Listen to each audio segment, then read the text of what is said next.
Go. Hey Chef, this is Tyler Gray here with Mikuni Wild Harvest. It is August 2nd and we've got a really special treat for you. We're here with Justin Henry, the Managing Director of Northern Divine Caviar Company.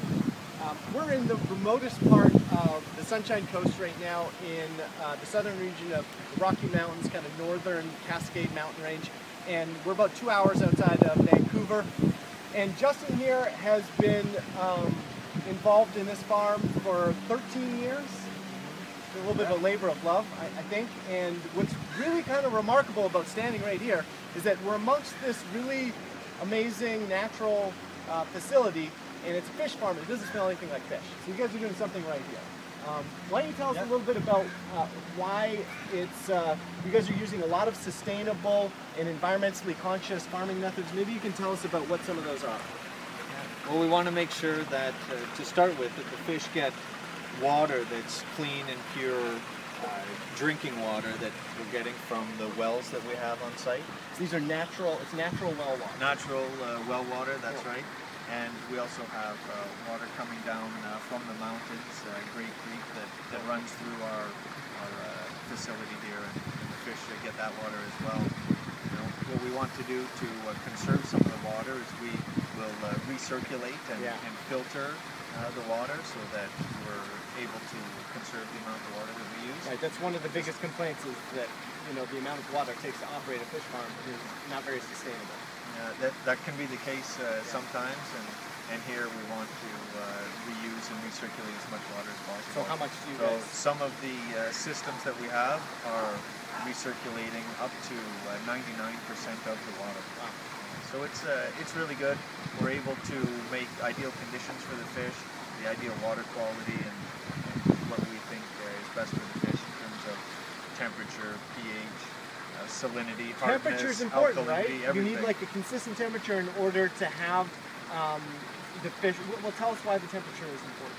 We want warmer temperatures to grow the fish, and when the eggs are actually developing, which takes a couple of years in the fish, it will be a cooler temperature that we'll use, and that is for ideal egg development.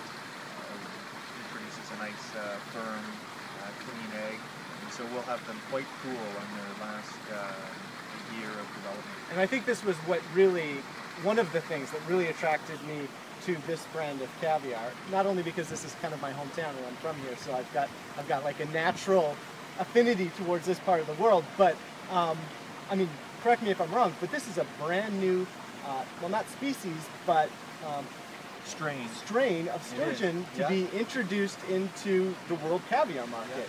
You guys are the first people to do it. That's right. We're growing sturgeon from the Fraser River strain. Yeah. And it's the first time that caviar has ever been produced this year. It's the first time it's ever been available. I mean, I tasted it. It is cleaner. It's got more pop. It's got more depth of flavor. The color is remarkable. You guys are obviously doing the right things. Let's get a view onto these fish here. This is one of the circulated ponds that's running on 99% recycled water. And how old are these fish? How big are these fish? These fish are 11 years old, and some of them, the average is about 50 kilos, which is about 110 pounds. The biggest ones that we have are close to 300 pounds. Well, that's really cool. Okay, so you're going to take us on and take us into the next chamber that's got the fish that are actually ready to produce caviar. These ones aren't quite, is that correct? That's right. These ones are for next year's caviar production. So we can go take You guys aren't certified organic. The process that you're using and the methods that you're committed to, I mean, are basically operating under those precepts. There isn't, as far as what you said, something to recognize organic seafood. However, you guys are, wow, that is a really big one down there. That is a monster. That's a 300 pounder down there. That's a 300-pound sturgeon. Oh my gosh. So currently there's no standard in North America for organic seafood. Yeah. But Canada's been working on developing a standard for a couple of years. Yeah. And it's getting quite close to completion now.